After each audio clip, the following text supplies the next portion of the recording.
Hi guys, morning, how are you. आइए आपका मनोरंजन सर के साथ जुड़िए।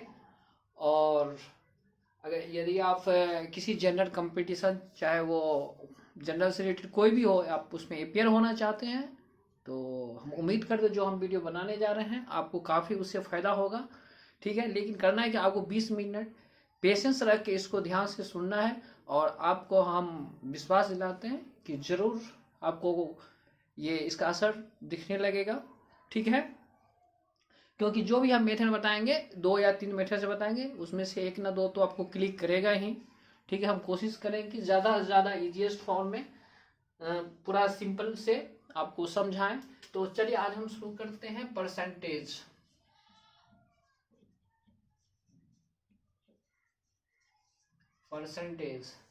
परसेंटेज पहले भी आप लोग ने पढ़ा होगा, फिर थोड़ा सा क्या होता है परसेंटेज।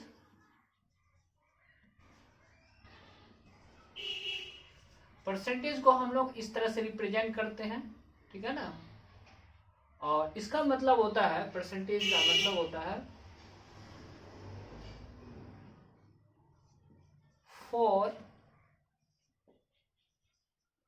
एवरी 100।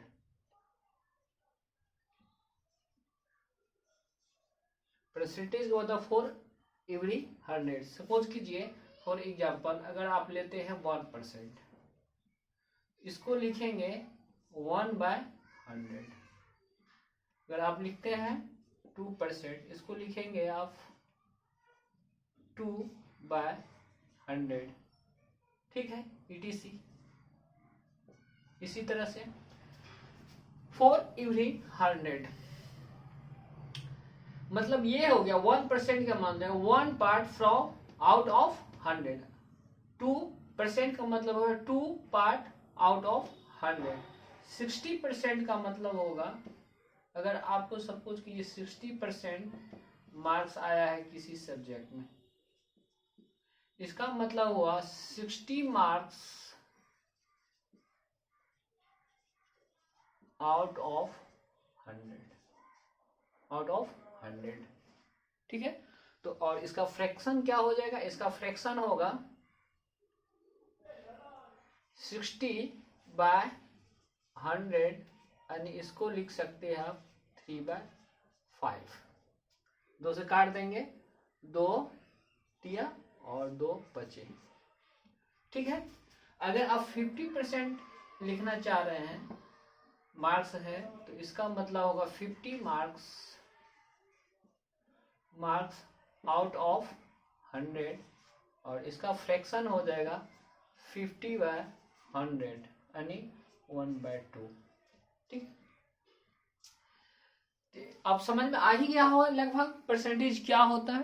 ठीक ना, 60% मार्क्स मतलब हुआ आप 60% का मतलब 60 मार्क लाए हो, किसमें, आउट ऑफ 100 में 60 लाए हो। ठीक है ना, अगर सपोज करो आप लाए हो 60% ऑफ, आपका ऐसा है 60% ऑफ 500, तो 500 आप 60% लाए हो, तो इसका मतलब ये हुआ 60 out of 100, 60 out of 100, 60 out of 100, 60 out of 100 और 60 आउट ऑफ 100।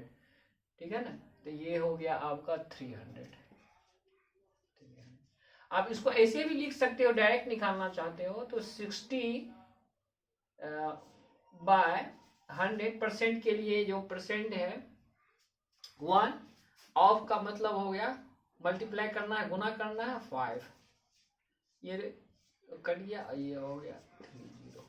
दोनों सेम आना चाहिए, ये भी और ये भी। आपको ये नहीं करना ये है 60% ऑफ 500, ये 60 100 में आया, दूसरे 100 में 60 आया, तीसरे 100 में 60 आया और अगले 100 में 60। तो ये 300 मार्क्स आपने लाया। अगर आप डायरेक्ट करोगे तो 60/100, कहें कि ये जो परसेंट है 1%, यहाँ हम लिख सकते हैं 60 × 1% ऑफ 5। तो ये जो 1% आप दिए हैं, 1% के बदले हम लोग ये पुट करेंगे, यानी 1% का मतलब हो गया 1/100। ठीक है, ये आपका हो गया। थोड़ा सा इसको हम मिटाते हैं, फिर नेक्स्ट बताते हैं।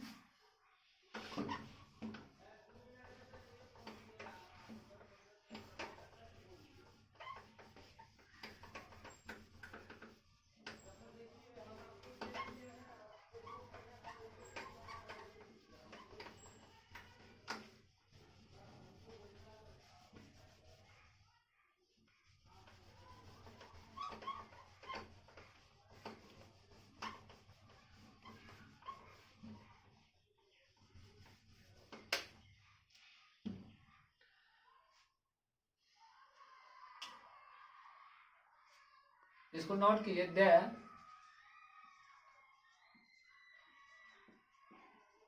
Fraction whose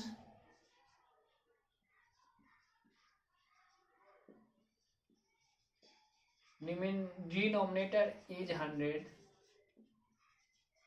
then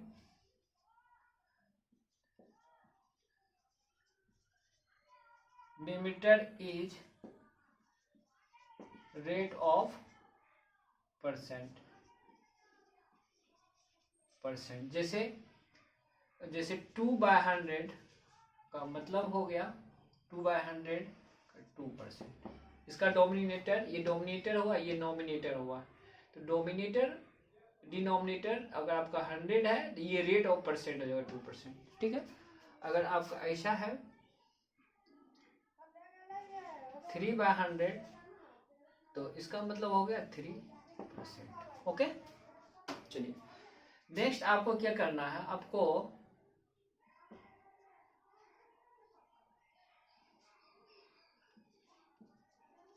what is the fraction equivalent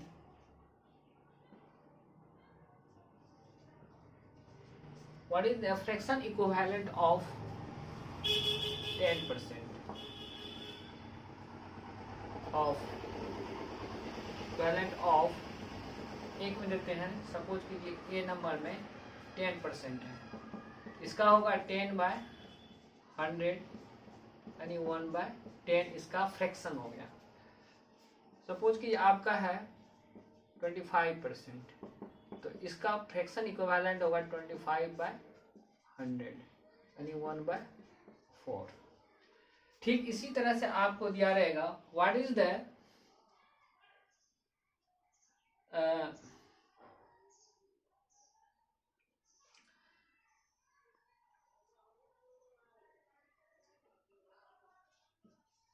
what is the percent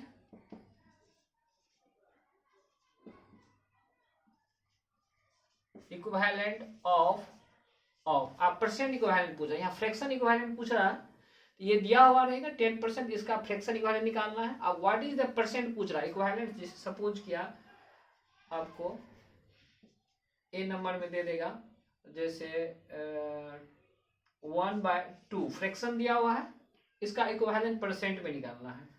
तो आपको कैसे करना है, देखिए इसका ये कितना परसेंट है, 1/2 कितना परसेंट हुआ आप जानते भी हैं, और देख लीजिए करना है क्या आपको, 1/2 को हमको परसेंट में लिखना है। तो मान लो ये x% इक्वल टू 2 हुआ, हम मान लेते हैं ये जो है 1/2 x% है, x% इक्वल टू 1/2, तो x इसको लिख सकते हैं x/100 इक्वल टू 1/2। ठीक है, तो x बराबर ये यहां चला आएगा, तो x बराबर हम लोग लिख सकते हैं x इक्वल टू हो जाएगा 100/2 यानी x बराबर आया 50। ठीक है, यहाँ पुट कर दें, यानी x कितना आ गया, ये 1/2 कितना हो गया, 1/2 हो गया आपका 50%। ठीक है, उसी तरह आपको सपोज के दिया रहेगा 1/4 निकालना है, कितना परसेंट होगा। तो आप देख रहे हैं जो परसेंट निकालना होता है क्या करते हैं, इसमें 100 से हम लोग क्या x इक्वल टू क्या हुआ 1/2 है ना, 1/2 में 100 गुना हो गया, तो इसको हम लोग क्या करेंगे इक्वल टू 1/4 डायरेक्ट अब हम करते हैं 100 से गुना कर देंगे यानी 25% सीधा लिख देंगे। यहाँ देख रहे हैं ना कैसे हमने ये मल्टीप्लाई हो गया 100, ये डिनोमिनेटर यहाँ आ गया 1/2, जो फ्रैक्शन था 1 में उसमें 100 मल्टीप्लाई हो रहा है यहाँ x% निकालने के लिए, तो ये 1/4 में हम लोग क्या करें 100 से मल्टीप्लाई, ये x% हो 25% हो गया। ठीक है, नेक्स्ट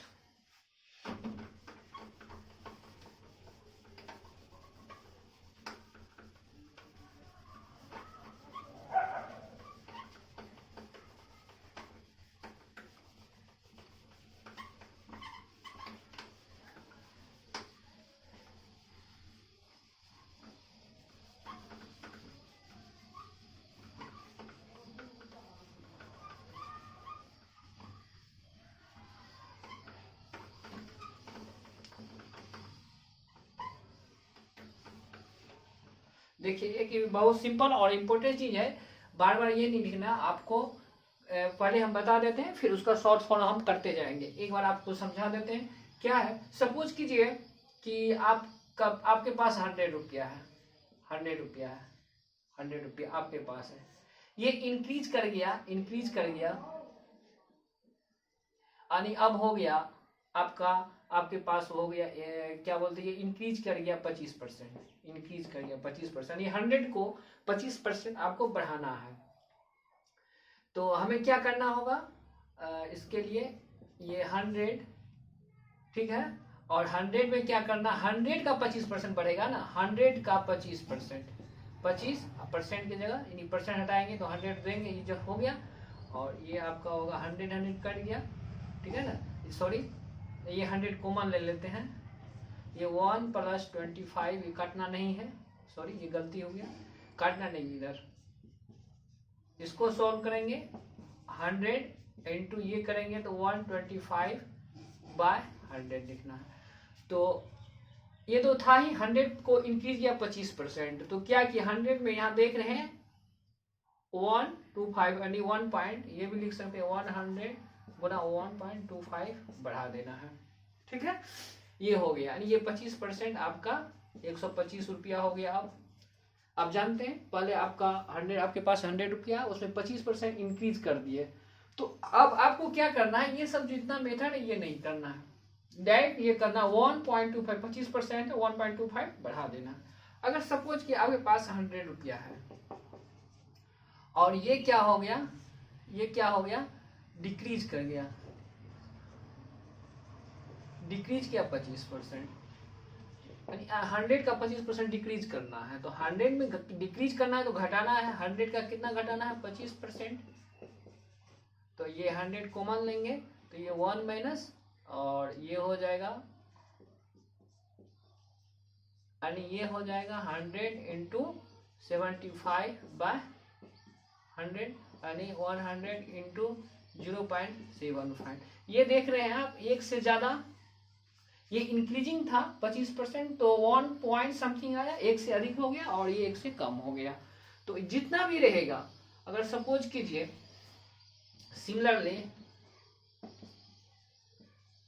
सिमिलरली आपके पास सपोज कीजिए 500 रुपीज है, इसको आपको करना है क्या, 40% इंक्रीजिंग वैल्यू क्या होगा, तो डायरेक्ट हमें क्या करना है, 500 इंटू 1.4 से मल्टीप्लाई कर देंगे, और डायरेक्ट इसी मेथड से यहाँ हम लोग देखेंगे 1.4, तो ये हो जाएगा आपका 700, डायरेक्ट लिखेंगे, इतना नहीं करना, ये शॉर्ट कर देना है। अगर सपोज कीजिए आपके पास 500 है और 40% आपका क्या हो गया, डिक्रीज करना, ये इंक्रीज किया और ये डिक्रीज किया, यानी घट गया, तो इसमें क्या करना, हमको 500 में डायरेक्ट 0.6 मल्टीप्लाई कर देना है और लिखना है 300।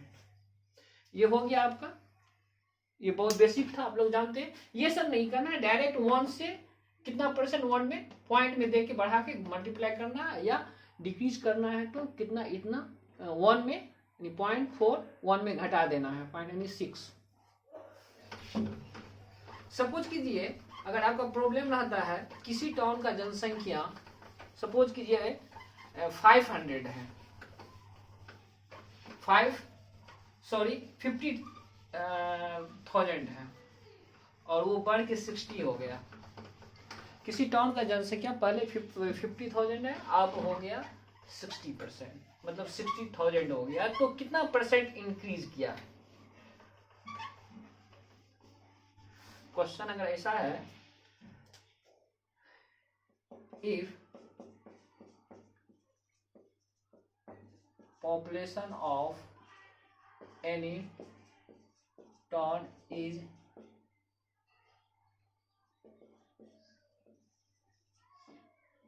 increases from 50,000 to 60,000, then what is increasing percent, what is increases percent. Increases percent क्या होगा? अब किसी टाउन का जनसंख्या आपका है पहले 50 था, यानी कि देखिए इनिशियल ये पहले कितना था 50, अब कितना हो गया 60,000। तो ये आपका हो गया वैल्यू, पहले था इनिशियली वैल्यू और ये हो गया फाइनली वैल्यू। यहां से चला है, ये बिगिनिंग का था और ये फाइनल है आपका। आई वैल्यू ऑफ वी आई मतलब value of initial, value of final. तो ये चेंज हो गया। चेंज कितना हो गया? जो चेंज हम लोग निकालते हैं ऑलवेज जो चेंज का फॉर्म होता है वी एफ माइनस वी आई होता है, ये याद रखिएगा।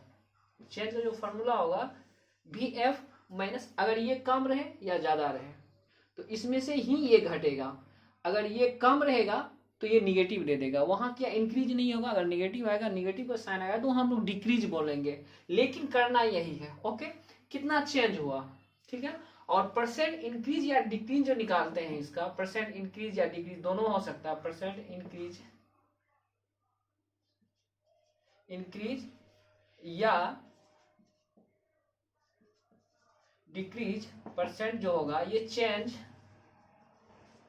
Value by initial value, initial into 100, यानी होगा V F minus V I by V I into 100।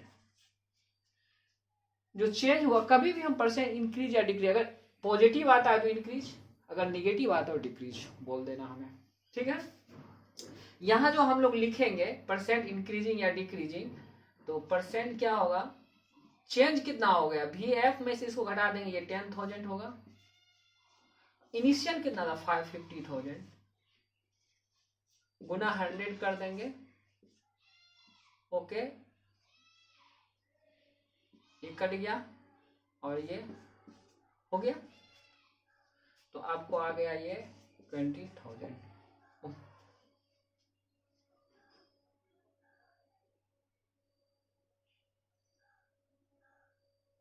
ठीक है, तो किसी टाउन का जनसंख्या 50,000 था, अब 60 हो गया, तो परसेंट इंक्रीज कर, या पॉजिटिव में है तो इंक्रीजिंग बोलेंगे।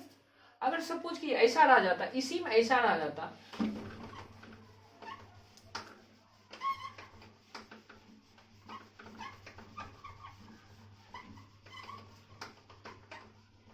ये 50 था, अब हो गया ये घट के हो गया 40 हो गया, तो परसेंट डिक्रीज जो निकालेंगे ये क्या होगा, ये जो चेंज वैल्यू है इसमें से ही इसको घटाएंगे तो ये -10 आएगा।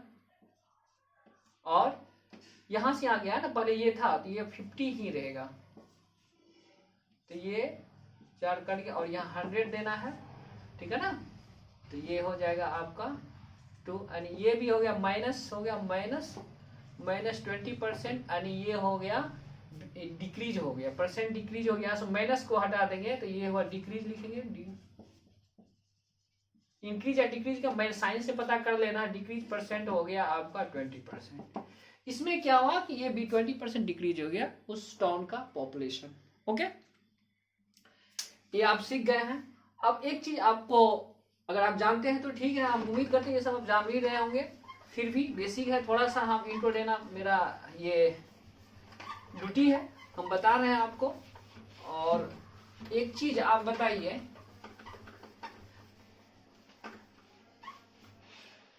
आप एक चीज आपको करना है, आपको पहला क्वेश्चन देते हैं 5 और ये दे देते हैं हम 10। आपको ये बताना है कि ये 10 जो है 5 से कितना, हाउ मच परसेंट अधिक है, how more percent, how much percent 10, how much percent 10 is more than 5। 10 जो है 5 से कितना परसेंट है, क्वेश्चन के ऊपर how much percent 10 is more than 5, comparison 5 से, 10 जो है 5 से कितना परसेंट अधिक है। तो इसके लिए हम क्या करेंगे, सबसे पहले चेंज वैल्यू देंगे। चेंज वैल्यू क्या हो जाएगा, 10 में से ये घटाना हमको, ये होगा 5, ठीक है ना। लेकिन देन है 5 से कंपेरिजन, 5 से 5 से कंपेरिजन करना है, ठीक है ना। और 5 और ये 10, ये 5 देना है, यहाँ 100 देना है, ठीक है। तो ये आपका कट गया, ये हो गया 100%। 100% क्या है, ये 100% ज्यादा है। अगर ये पूछेगा how much percent 5 is less than 10, इसी में आपको पूछेगा 5 10 से कितना परसेंट कम है। इसके लिए क्या करना है, चेंज वैल्यू क्या होगा, 5 ही होगा इसमें, लेकिन ये 10 से बोल रहा है ना, 10 into 100, ये कट जाएगा, आपका हो जाएगा 50%।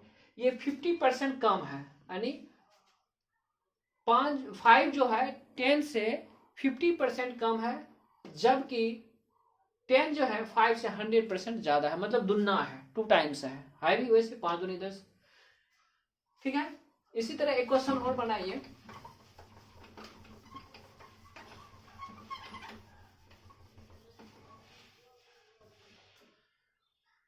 फोर लेते हैं, ये 5 लेते हैं। आपको बताना है कि 5 4 से कितना परसेंट अधिक है। इसके लिए हम क्या करेंगे, 4 यानी 5, how much percent 5 is more than 4, तो चेंज है 1 वैल्यू, देन 4 है ना, देन 4 में लगा हुआ, तो यहाँ 4 देना है, सॉरी यहाँ 4 देना है, और यहाँ 100 करना है, और इसको देना है 25%। अगर क्वेश्चन दूसरा रहेगा कि 4 5 से कितना परसेंट कम है, how much percent 4 is less than 5, ऐसा रहेगा। 4 कितना परसेंट 5 से कम है, चेंज दोनों का चेंज वैल्यू 1 है, तो 1 देखिए, देन 5 में लगा हुआ है ना, देन से कितना परसेंट, देन से यानी 5 से कितना 4 कम है, 5 से 5 में लगा हुआ है, यानी देन 5 में लगा हुआ है, यहाँ 5 आएगा, और ये होगा 20%। देखिए दोनों वैल्यू चेंज आ गया, ये 25 ये 20 आ गया। कभी कभी होता है कि ये जितना परसेंट अधिक है उतना परसेंट कम ये नहीं होगा, अलग अलग होगा। ये इस 5 जो इससे 25% 25% मोर है, जबकि 4 5 से 20% कम है, ठीक है। तो डिपेंड कर रहा है कि ये डिनोमिनेटर वैल्यू जो आएगा वो चेंज कर रहा है, ये वैल्यू यहाँ 4 आएगा, क्योंकि ये 5 4 से, यहाँ 4 5 से 5 में लगा था यहाँ, और यहाँ से 4 में लगा था। चलिए, जय हिंद, ऑल द बेस्ट। हम उम्मीद करते हैं वीडियो अच्छा ही लगा होगा आपको, ठीक है। अगर अच्छा नहीं लगा, जो भी त्रुटि है कमेंट करके बताइए, हम सुधारने की कोशिश करेंगे। और मेहनत कीजिए, नेक्स्ट वीडियो में हम अब और कुछ बेसिक चीज बताएंगे। अगर आप लोग एलिगेशन नहीं जानते तो नेक्स्ट वीडियो हम एलिगेशन बताएंगे, फिर उसके बाद डायरेक्ट प्रॉब्लम पे आएंगे, ठीक है। तो एक मेथड आपको एलिगेशन देंगे, एक जनरल मेथड देंगे। तो हम उम्मीद करते हैं आपको अच्छा लगेगा। दोनों में से कोई ना कोई तो समझ में आएगा ही। चलिए, all the best, thank you.